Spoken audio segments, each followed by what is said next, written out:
जय हिंद दोस्तों, कैसे हो आप सभी लोग। उम्मीद है मस्त और बिंदास होंगे और अपनी पढ़ाई को बहुत अच्छे से कर रहे होंगे।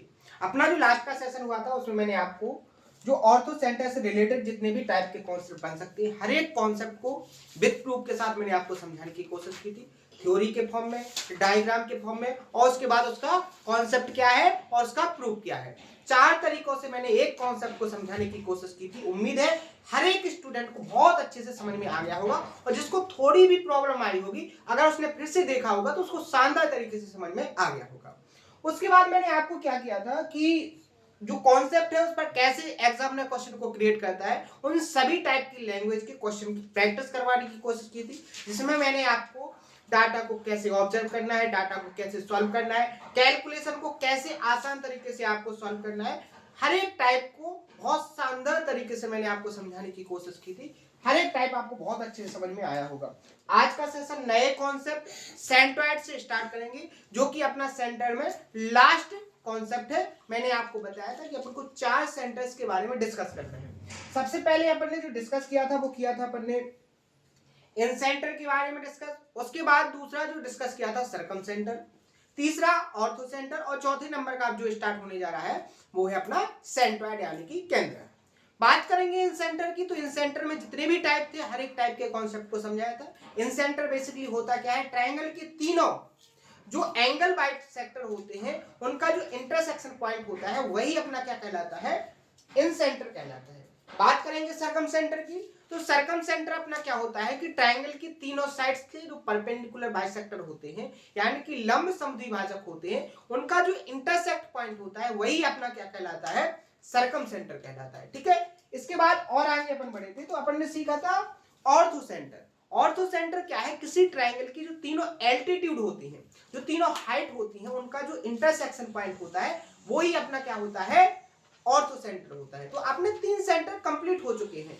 आप इनसे रिलेटेड हर एक टाइप को बहुत अच्छे से प्रैक्टिस के फॉर्म में कंप्लीट कर चुके हैं। हर एक स्टूडेंट को हर एक कॉन्सेप्ट बहुत अच्छे से समझ में भी आ गया होगा और उसके माइंड के अंदर बहुत शानदार तरीके से सेट भी हो गया होगा। जब भी एग्जामिनर इन कॉन्सेप्टों पर क्वेश्चन क्रिएट करेगा, आप शानदार तरीके से कॉन्सेप्ट को ऑब्जर्व करोगे और अपने सॉल्यूशन को विद इन टाइम के अंदर निकालोगे। ऐसी टेक्निक के साथ मैंने पूरा जो सिलेबस है ज्योमेट्री का अभी तक जितना हुआ है कंप्लीट करवाने की कोशिश की है। आज का जो सेंटर है वो सेंट्रोइड के बारे में डिस्कस करेंगे, तो शानदार तरीके से इसको भी कंप्लीट करना है, हर एक की पॉइंट को समझना है, हर एक डायग्राम को समझना है, क्योंकि जो ज्योमेट्री होती है, ज्योमेट्री में जितना ज्यादा बेसिक आपका काम नहीं करेगा उतना ज्यादा डायग्राम काम करता है। अगर आपके डायग्राम की प्रोसेस बहुत शानदार है, आप डायग्राम को बहुत शानदार तरीके से बना लेते हो जो क्वेश्चन में कहा गया है, तो आपकी जो थ्योरी है वो ऑटोमेटिकली कंप्लीट हो जाएगी। ठीक है, क्लियर है यहाँ तक। तो आइए सबसे पहले हेडिंग बना लीजिए आप लोग, क्या है, चौथे नंबर का अपना कॉन्सेप्ट है सेंट्रोइड। हिंदी में नाम लिखेंगे इसका क्या, केंद्र। क्या हो जाएगा आपका ये, केंद्र। क्लियर है। अब सबसे पहले तो अपन डायग्राम से समझेंगे कि सेंट्रोइड है क्या, सेंट्रोइड कैसे बनता है, सेंट्रोइड की पोजीशन क्या होती है, कौन कौन से ट्रायंगल में सेंट्रोइड की पोजीशन क्या होती है, क्योंकि ट्रायंगल के बहुत सारे क्या होते हैं, टाइप्स होते हैं, एंगल के बेस पर भी और साइड के बेस पर। तो अपन को पता होना चाहिए कि कौन सा ट्रायंगल है उसके अंदर अपना जो सेंट्रोइड है उसकी पोजीशन क्या होगी। जैसे अपन ने सर्कम सेंटर की पोजीशन में देखा था कि कहीं पर आपका अंदर बना है ट्रायंगल की, कहीं पर ट्रायंगल की साइड पर बन रहा है, कहीं पर ट्रायंगल की बाहर बन रहा है। ऐसी बात अपनी ऑर्थो सेंटर की भी हुई थी। तो अपन कह सकते हैं कि ट्रायंगल में अपन को सीखना है कि सेंट्रोइड है क्या, सेंट्रोइड की पोजीशन को कैसे समझेंगे, सेंट्रोइड की पोजीशन कौन कौन से ट्रायंगल में कहां होती है, बहुत शानदार तरीके से समझना है। ठीक है, और सेंट्रोइड से कौन कौन से कॉन्सेप्ट अपने क्रिएट हो सकते हैं। क्लियर है। आइए तो स्टार्ट करते हैं। सबसे पहले मैं आपको डायग्राम से समझाऊंगा। यहां पर मैंने एक ट्रायंगल बनाया, देखो अपन सेंटर किसकी डिस्कस कर रहे हैं, सेंटर अपन डिस्कस कर रहे हैं ट्रायंगल की। बात समझ में। तो अपन को जो भी कंप्लीट करना है वो ट्रायंगल के अंदर करना है। जैसे अपन ने इन सेंटर समझा था तो वो भी ट्रायंगल से समझा था, अपन ने सर्कम सेंटर समझा था तो वो भी ट्रायंगल की बात थी, अपन ने ऑर्थो सेंटर समझा वो भी अपना ट्रायंगल का था। अब जो सेंट्रोइड अपन समझ रहे हैं, जो केंद्रक अपन समझ रहे हैं, वो भी किसका है, ट्रायंगल का। तो अपन ट्रायंगल से रिलेटेड ही कॉन्सेप्ट जो 4 सेंटर है उनको कंप्लीट करना है। चौथा जो है वो सेंट्रोइड, उसको भी ट्रायंगल के सेंट्रोइड के नाम से जो कॉन्सेप्ट है उसको कंप्लीट करना है। ठीक है, यहां देखो मैंने आपके सामने एक ट्रायंगल बनाया A B C, A B C triangle बनाया। अब सेंट्रोइड होता क्या है, मैंने लास्ट के सेशन में एक दो बार डिस्कस भी किया है कि सेंट्रोइड बेसिकली होता क्या है। सेंट्रोइड होता है ट्रायंगल की जो मीडियंस होती हैं, जो आप हिंदी में बोलोगे माध्यिकाएं, जो ट्रायंगल की मीडियंस होती हैं, मीडियंस का जो इंटरसेक्शन पॉइंट होता है, जो कॉमन प्रतिच्छेद पॉइंट होता है, हिंदी में प्रतिच्छेद बोलते हैं, उसी पॉइंट को आप क्या नाम दोगे, सेंट्रोइड नाम दोगे। मैंने आपको समझाया मीडियन क्या है वो, और मैं पहले समझा चुका हूं। जो मीडियंस का कॉन्सेप्ट है कि किसी ट्रायंगल की मीडियंस क्या है, उसको मैं बहुत डिटेल में जब जियोमेट्री मैंने स्टार्ट किया था तभी हर एक लाइन के बारे में डिस्कस किया था। जब लाइन और एंगल का कॉन्सेप्ट बताया तो वहां पर मैंने डिस्कस किया था। अब जिसको मीडियन का कॉन्सेप्ट समझना है तो वो लास्ट के सेशन को जाके देखेगा। ठीक है, यहां देखो मैंने क्या कहा है कि जैसे इन सेंटर में अपन ट्रायंगल के तीनों एंगल के बाइसेक्टर निकाल रहे थे और उनका जो इंटरसेक्ट पॉइंट होता था वो अपना इंसेंटर कहलाता था, इसी प्रकार से अपना जो सेंट्रोइड है वो किसी ट्रायंगल की तीनों मीडियंस क्या काम करती है, अपोजिट वर्टेक्स से जो सामने वाली साइड होती है उसको इक्वल दो पार्ट्स में डिवाइड करती है। जैसे बात करेंगे ए यहां पर हो गया आपका डी, तो एडी आपकी ट्रायंगल एबीसी की साइड बीसी पर मीडियन हो जाएगी। मीडियन का मतलब क्या हो जाएगा, जो लेंथ आपकी बीडी की होगी वही लेंथ आपकी डीसी की होगी। क्लियर है यहां तक? इसी तरीके से मैंने क्या किया, वर्टेक्स डी से उसके अपोजिट में जो साइड है एसी उस पर मीडियन निकाली। ठीक है, क्या निकाली, मीडियन, ये होगी। क्लियर? यहां पर आप देखोगे ये बी ई मान, ये होगी आपकी बी, तो जो लेंथ आपकी सीई की है वही लेंथ आपकी ए की है। क्लियर है यहां पर? आगे देखो तीसरा जो वर्टेक्स है ट्रायंगल का सी, इससे मैंने मीडियन निकाली। किस तरीके से, ये हो गई आपकी ट्रायंगल की तीसरी मीडियन। यहां पर आप देखोगे जो लेंथ, अगर आपका ये एफ हो गया यहां पर पॉइंट, तो जो लेंथ आपका ए एफ की है वही लेंथ आपकी बी एफ की है। क्लियर है यहां पर? तो यहां पर आपका एक ट्रायंगल बन गया, ट्रायंगल की तीनों मीडियंस निकल चुकी हैं। अब बात करेंगे कि अपना जो सेंट्रोइड है वो कहां पर है, सेंट्रोइड है वो कहां पर है। तो आप यहां पर देख रहे हो जो ट्रायंगल अपना ए बी सी है, इसका जो इंटरसेक्शन पॉइंट है ये वाला, जो इंटरसेक्शन पॉइंट है ये वाला, जो तीनों मीडियंस का इंटरसेक्ट पॉइंट है, जो प्रतिच्छेद बिंदु है कॉमन, वो आपका ए है। तो यही आपका क्या हो जाएगा, सेंट्रोइड। यही आपका क्या हो जाएगा, सेंट्रोइड। यही आपका क्या हो जाएगा, सेंट्रोइड। इसी को अपन क्या नाम देंगे, केंद्र। तो यहां पर अपन लिख लेंगे कि जो जी है अपना, क्या है, जो अपना यहां पर जी है, यही जी अपना क्या है, सेंट्रोइड। हिंदी में इसका नाम लिखेंगे केंद्र। यहां तक आपको समझ में आया? डायग्राम से आपको समझ में आ गया होगा कि किसी ट्रायंगल की अगर आपको मीडियंस फाइंड करना है तो आपको उस ट्रायंगल की तीनों, अगर सेंट्रोइड को फाइंड करना है तो उस ट्रायंगल की तीनों मीडियंस का इंटरसेक्ट पॉइंट आपको फाइंड करना होगा, और जो इंटरसेक्ट पॉइंट होगा वही अपना क्या बन जाएगा, सेंट्रोइड बन जाएगा। क्लियर है? यहां तक किसी को कोई डाउट, कोई प्रॉब्लम, कोई दिक्कत? मुझे नहीं लगता कि आपको सेंट्रोइड की पोजीशन को फाइंड करने में कोई प्रॉब्लम होगी। बहुत शानदार तरीके से समझ में आ गया होगा। आगे बढ़े, देखो आगे जैसे ही अपन बढ़ेंगे तो सबसे पहले की पॉइंट लिखेंगे। मैंने हर एक सेंटर में की पॉइंट लिखवाए हैं। जैसे इन सेंटर करवाया था तो उसमें भी की पॉइंट, सर्कम सेंटर करवाया था उसमें भी की पॉइंट, और ऑर्थो सेंटर करवाया था तो उसमें भी की पॉइंट, क्योंकि वो की पॉइंट आपका बेस होते हैं, और आपका बेस अगर बहुत शानदार तरीके से मजबूत हो जाएगा तो आगे जो कॉन्सेप्ट बनेंगे ना वो आपको बहुत शानदार तरीके से, बहुत आसान तरीके से समझ में आ जाएंगे। क्लियर है? यहां देखो सबसे पहला की पॉइंट आप नोट करोगे क्या, सबसे पहला की पॉइंट आप नोट करोगे क्या, कि जो सेंट्रोइड होता है, सेंट्रोइड ट्रायंगल की तीनों मीडियंस का इंटरसेक्शन पॉइंट होता है। तो यहां पर लिखोगे सेंट्रोइड, सेंट्रोइड ट्रायंगल की ट्रायंगल की तीनों मीडियंस का इंटरसेक्शन पॉइंट होता है।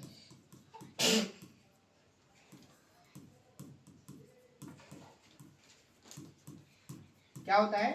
तीनों मीडियंस का इंटरसेक्शन पॉइंट। पहला कॉन्सेप्ट, पहला की पॉइंट आपके सामने कंप्लीट है कि जो सेंट्रोइड होता है, सेंट्रोइड क्या होता है? तीनों मीडियंस का इंटरसेक्शन पॉइंट होता है, यानी कि प्रतिच्छेद पॉइंट होता है। क्लियर है? डायग्राम से समझ में आ गया? पहला की पॉइंट पूरी तरीके से कंप्लीट हो चुका है। दूसरा की पॉइंट नोट करो। दूसरा की पॉइंट क्या है कि जो सेंट्रोइड होता है, सेंट्रोइड हमेशा ट्रायंगल के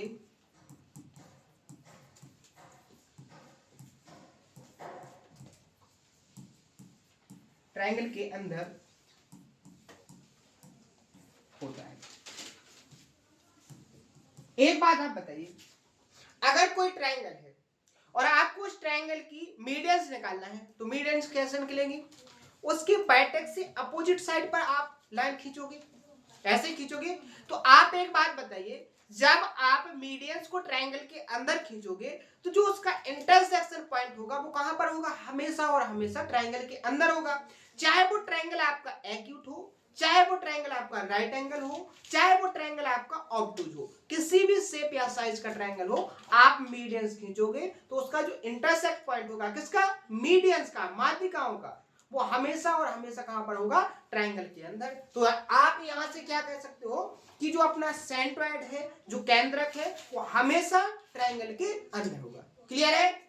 दूसरा पॉइंट क्लियर हो गया। आगे तीसरा पॉइंट आप नोट करोगे। तीसरा पॉइंट नोट करो। तीसरा पॉइंट आप देखोगे, एडी बीई और जो सीएफ है, ये आपकी क्या है? Medians of triangle ABC, medians of triangle ABC. Clear है? यहां पर जो एडी बीई और सीएफ है, ये ट्रायंगल एबीसी की क्या है? मीडियंस। क्लियर है? नेक्स्ट पॉइंट, नेक्स्ट पॉइंट बहुत ही इंपॉर्टेंट है और इसी से सबसे बेसिक क्वेश्चन क्रिएट होते हैं। 4 नंबर का जो कॉन्सेप्ट है, यहां पर आप पहले डायग्राम में समझो।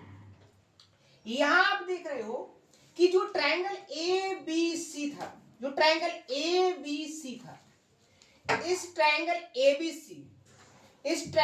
एबीसी में जब आपने मीडियंस निकाली तो यहां पर 6 ट्रायंगल आपके बने हैं, एजीएफ, एफजीबी, बीजीडी, सीजीडी और सीजीई और एजीएफ, यानी कि आपका ट्रायंगल एक ए बन गया, एक ट्रायंगल आपका ए बन गया, एक ट्रायंगल आपका ए बन गया, एक ट्रायंगल आपका ए और एक। तो आपके 6 ट्रायंगल बन गए। यानी ट्रायंगल एबीसी की जब आपने मीडियंस को निकाला है तो आपकी 6 ट्रायंगल बने। और जब आप बहुत ध्यान से इनको देखोगे तो आपको ये 6 ट्रायंगल इक्वल दिखाई देंगे। कैसे दिखाई देंगे? इक्वल। अगर इक्वल है तो इनका पेरीमीटर भी इक्वल होगा, इनका एरिया भी इक्वल होगा। तो आपको सबसे पहले देखना है कि ये जो 6 ट्रायंगल है ये इक्वल एरिया की होती है। अगर इसकी एरिया 1 यूनिट है तो ये भी आपका 1 यूनिट होगा, ये भी आपका 1 यूनिट होगा, ये भी आपका 1 यूनिट होगा, ये भी आपका 1 यूनिट होगा और ये भी आपका 1 यूनिट होगा। यानी आप कह सकते हो किसी भी ट्रायंगल की आप तीनों मीडियंस निकालोगे तो उसके अंदर जो 6 ट्रायंगल बनेंगे उनका जो एरिया होगा वो कैसा होगा? इक्वल होगा। तो यहां पर चौथा पॉइंट आप क्या लिखोगे? एरिया ट्रायंगल एजीएफ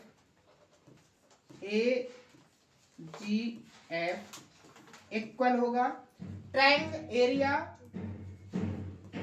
ट्रायंगल कौन से? एफजीबी FGB इक्वल होगा area triangle BGD, area triangle BGD equal होगा एरिया ट्रायंगल CGD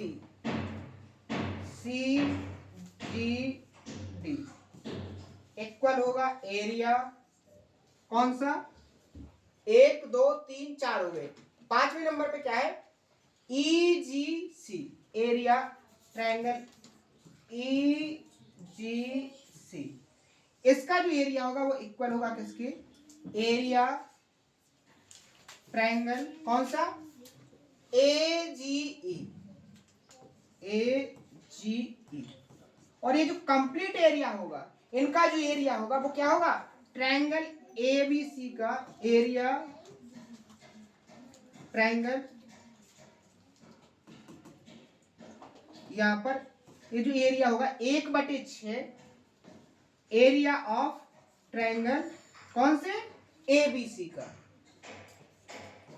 ABC बहुत ही इंपॉर्टेंट पॉइंट है, यहीं से क्वेश्चन क्रिएट होगा। अभी मैं आपको बहुत सारे क्वेश्चन क्रिएट करूंगा और यहां से आपका बहुत सारे कॉन्सेप्ट भी बनेंगे। ठीक है, मैंने क्या लिखवाया ध्यान से देखो, मैंने क्या कहा कॉन्सेप्ट को जितना भी टाइम दो दे दो, कोई दिक्कत नहीं, अपन प्रैक्टिस को फास्ट कर लेंगे ना, लेकिन कॉन्सेप्ट को थोड़ा टाइम दे के अपन समझेंगे।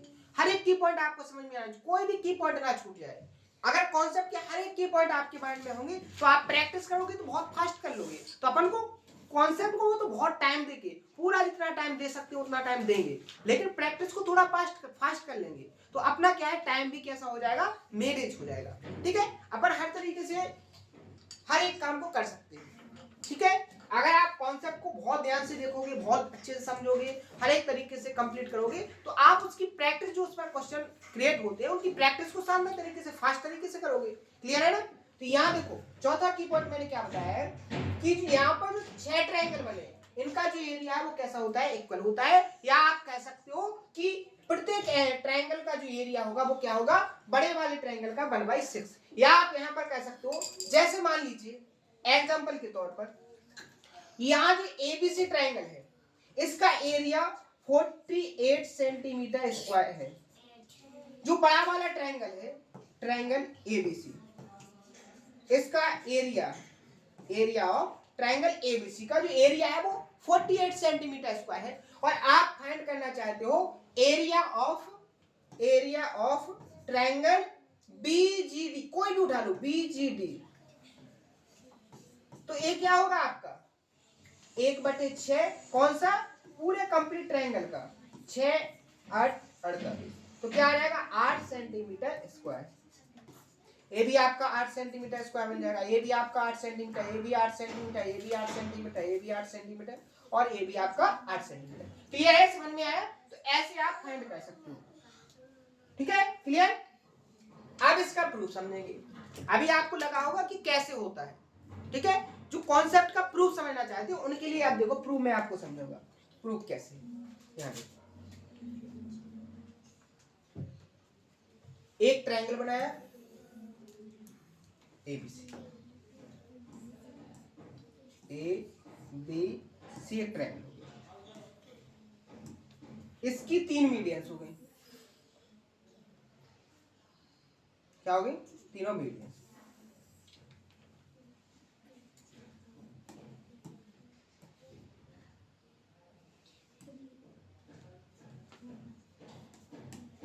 ये तीनों मीडियंस अपन निकालेंगे इस तरीके से। ठीक है, यहां पर देखो ये आपका AD हो गया, ये BE हो गया, और ये आपका CF हो गया।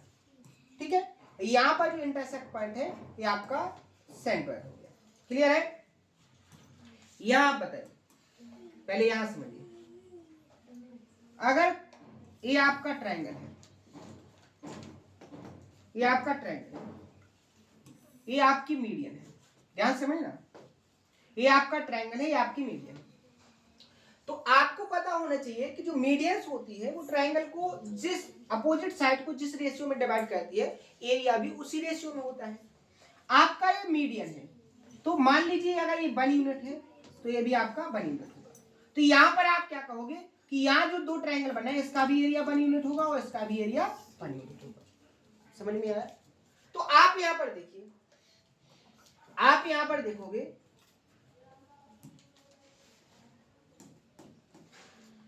आप जब ध्यान से देखोगे कहां पर, कौन से ट्रायंगल,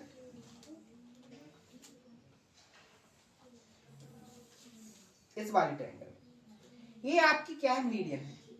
मीडियन है तो आप यहां पर देखो ये इसको 1/1 रेशियो में डिवाइड करेगी। कुछ भी ले लेना, आपका जो रेशियो होगा 1/1 आएगा। तो यहां इसका एरिया क्या होगा, मान लीजिए ये इसको x रेशियो x में डिवाइड करती है तो इसका एरिया भी क्या हो जाएगा x, तो इसका भी x। क्लियर है? इसी तरीके से आप AGC में देखिए, ये आपकी क्या हो जाएगी, मीडियन ट्रायंगल के लिए। अगर इसका ये बाई रेशियो बाई में डिवाइड करेगी तो इसका एरिया बाई और इसका भी एरिया बाई यूनिट हो जाएगा। इसी तरीके से आप यहाँ पर देखिए, ये इसकी क्या हो जाएगी, मीडियन हो जाएगी। अगर इसका एरिया z यूनिट है तो ये भी z यूनिट होगा। क्लियर हो गया कि नहीं? मैंने सर्कल में बंद कर दिया क्योंकि आप कंफ्यूज ना रहो, ये अपना क्या है, एरिया। ठीक है, क्लियर हो गया यहां तक? किसी को कोई दिक्कत, कोई प्रॉब्लम नहीं होती। अब आप यहां देखिए, पूरे बड़े वाले ट्रायंगल के अंदर, पूरे बड़े वाले ट्रायंगल के अंदर आपकी ये AD मीडियन है। तो आप यहां पर देखोगे इस तरफ का जो एरिया है इस तरफ के एरिया के बराबर होगा कि नहीं होगा? क्लियर है कि नहीं? अब आप यहां देखो, तो आप यहां से क्या कह सकते हो कि यहां इस तरफ का एरिया क्या है, z plus x, 2z plus x, 2z plus x बराबर किसकी होगा, y प्लस x, y और y 2y plus x, 2y plus x। यहां से आप देखोगे x से x कैंसिल हो जाएगा, यहां पर अपना जो आएगा वो क्या आ जाएगा, यहां पर जो z है वो y के इक्वल आ गया। z किसके इक्वल आ गया, y के, z y के इक्वल आ गया। यानी अगर ये y है और ये z है तो ये दोनों कैसे है, इक्वल है। ये दोनों जो एरिया है ये दोनों एरिया कैसे होगा, इक्वल, क्योंकि z इक्वल y के आ गया। यहां तक क्लियर? इसी तरीके से दूसरा कह सकते हैं, जो z इक्वल होगा वो x होगा। कैसे? आप अब ट्रायंगल कौन में देखो, बड़े वाले ट्रायंगल में ये भी तो एक मीडियन है कि नहीं? तो जो एरिया ऊपर का होगा वही एरिया नीचे का होगा। यहां पर देखो, यहां पर आप देखोगे ऊपर का एरिया क्या है, z plus y, z plus y है ना। यहां पर देखो नीचे x प्लस y है ना। क्लियर है ना? यहां देखो, अब अपने यहां पर क्या करेंगे, देखो ये 2z plus x equal to, यहां पर क्या हो जाएगा अपना, यहां पर अपना देखो इस ट्रायंगल के अंदर जो एरिया ऊपर का होगा वही एरिया नीचे का होना चाहिए। ठीक है, यहां पर अपना क्या हो गया, z प्लस z 2z और अपना प्लस x, यहां पर y plus y 2y plus क्या हो जाएगा, x। ठीक है, सॉरी यहाँ 2x, देखो 2x plus y, 2x plus y, यहां पर देखो ये अपना होगा 2z प्लस y, यहां पर x हट जाएगा, z y, तो 2z प्लस y। यहां से देखो y और y कैंसिल, तो यहां पर क्या आ जाएगा, z इक्वल हो जाएगा अपना x के। तो अपना यहां पर अगर इक्वेशन नंबर 1 है, ये इक्वेशन नंबर 2 है, तो अपन देखेंगे x equal to z equal to y, या कह सकते हैं x equal to y equal to z, तीनों कैसे हो गए, इक्वल हो गए। तो यहाँ पर जो कंडीशन बनेगी वो क्या बनेगी कि इन तीनों का जो एरिया है, सॉरी जो 6 ट्रायंगल है, 6 ट्रायंगल कैसे होते हैं, इक्वल एरिया के। समझ में आया? चौथे पॉइंट को मैंने बहुत शानदार तरीके से समझाने की कोशिश की है। जो मैंने आपको ये पॉइंट लिखवाया था कि जो ट्रायंगल होते हैं ABC ट्रायंगल की जो मीडियंस है वो 6 ट्रायंगलों में डिवाइड हो जाते हैं।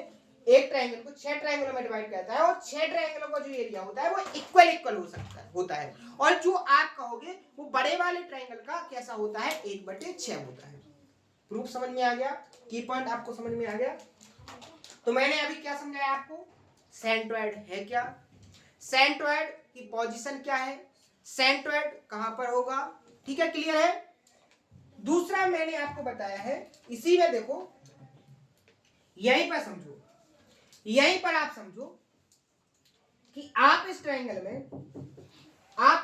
में समझने की कोशिश करना, ये उम्मीद है आपको समझ में आ गया होगा।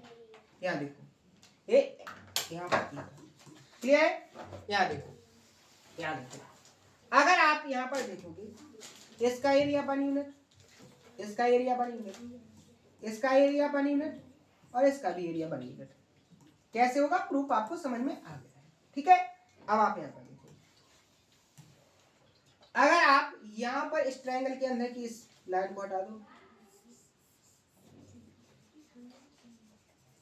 ठीक है, यहां पर इसको हटा दो,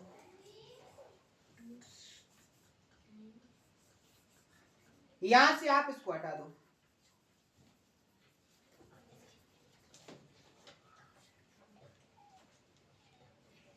ठीक है। तो अब आपके सामने 3 ट्रायंगल बन गए, जो एबीसी के अंदर 6 ट्रायंगल बने थे वो अब आपके सामने 3 ट्रायंगल बचे हैं। और आप यहां पर देखो 1 और 1, इसका भी एरिया 2 यूनिट हो गया, क्या हो गया, इसका भी एरिया 2 यूनिट हो गया, 1 और 1, इसका भी एरिया 2 यूनिट, इसका भी एरिया 2 यूनिट। तो आप यहां पर कॉन्सेप्ट को याद रख सकते हो कि अगर आप मीडियंस को साइड तक ना ले जाकर, अगर आपका ये सेंट्रोइड है, यहां पर ये पॉइंट सेंट्रोइड है, सेंट्रोइड है, तो सेंट्रोइड और बाइटेक्स को मिलाने पर, सेंट्रोइड और ट्रायंगल के तीनों बाइटेक्स को मिलाने पर, सेंट्रोइड, ध्यान समझो, सेंट्रोइड और ट्रायंगल के तीनों बाइटेक्स को मिलाने पर आपके जो 3 ट्रायंगल बनेंगे उनका भी एरिया कैसा होता है, इक्वल होता है। की पॉइंट लिखेंगे, 5वें नंबर का की पॉइंट कंप्लीट करेंगे अपन यहां पर, इसको यहां से हटा दें। 5वें नंबर का जो की पॉइंट है उसको लिखेंगे कि जो एरिया ट्रायंगल कौन से, BGC इक्वल होगा एरिया ट्रायंगल AGC इक्वल होगा area triangle AGB, area AGB। और इसको आप कहोगे कि ये जो होगा ये आपका 1/6 कंप्लीट ट्रायंगल का था, तो ये आपका 1/3 होगा complete area of triangle ABC। तो आपके 5 की पॉइंट यहां पर कंप्लीट हो गए और 5 की पॉइंट को मैंने आपको विथ प्रूफ के साथ समझाने की कोशिश की है। सेंट्रोइड को आप यहां पर लिख लोगे कि इसको G से डिनोट कहते हैं, सेंट्रोइड को किससे डिनोट कहते हैं, G से। तो अपने 5 की पॉइंट क्लियर हो गए। किसी को कोई प्रॉब्लम कोई डाउट हो तो कमेंट बॉक्स में बताना, ठीक है, उसके हर एक डाउट को सॉल्व किया जाएगा। तो आज के सेशन में अपन इसी को यहीं तक छोड़ेंगे, कल के सेशन में अपन देखेंगे सेंट्रोइड से कौन कौन से कॉन्सेप्ट बनते हैं, उन पर कैसे क्वेश्चन है। लगभग मैंने इसमें जो लास्ट ईयर का पेपर उठा के जो देखे उसमें लगभग 32 क्वेश्चन मुझे जो मिले हैं जो रिपीटेड कॉन्सेप्ट पर थे और मल्टीपल टाइम एग्जामों में इनको पूछा गया है। तो उन हर एक क्वेश्चन की लैंग्वेज, हर एक टाइप की लैंग्वेज को अपन बहुत अच्छे से प्रैक्टिस करेंगे। तो कल के सेशन में अपन क्या करेंगे, हर एक टाइप के क्वेश्चन को सीखेंगे, कॉन्सेप्ट को सीखेंगे, क्वेश्चनों की प्रैक्टिस करेंगे। तो आज जो मैंने आपको सेंट्रोइड का बेसिक कंप्लीट करवाया, उम्मीद है आप इसको बहुत शानदार तरीके से नोट करोगे, बहुत अच्छे से इसका रिवीजन करोगे, बहुत अच्छे से इसको कंप्लीट करोगे, ठीक है। कल के सेशन में जब मिलेंगे तो आपको पूरा हर एक की पॉइंट याद होगा और मैं जब कॉन्सेप्ट बताऊंगा तो उसको फास्ट तरीके से आप समझने की कोशिश करोगे। अगर कोई डाउट हो, किसी स्टूडेंट का कोई डाउट हो, वो कमेंट बॉक्स में जरूर बताएं। डाउट वैसे उसी को आया होगा जिसने अभी तक जो ज्योमेट्री में हुआ है उसको कंप्लीट नहीं किया है, क्योंकि मैंने हर एक तरीके से समझाने की कोशिश की है। तो आज के सेशन में इतना ही, मिलते हैं नेक्स्ट सेशन में इसी जोश और उम्मीद के साथ। अपने अंदर जुनून को हमेशा बरकरार रखिए। अगर आपको किसी मंजिल को पाना है, अगर आपके अंदर का जोश जाएगा तो आप किसी मंजिल को नहीं पा सकते, क्योंकि मन की जीते जीत है और मन के हारे हार। अगर आपने ठान लिया तो वो होके रहेगा, समय लग सकता है लेकिन हो के रहेगा। ठीक है, तो आज के सेशन में इतना ही, मिलते हैं नेक्स्ट सेशन में इसी जोश और उम्मीद के साथ। थैंक यू, धन्यवाद।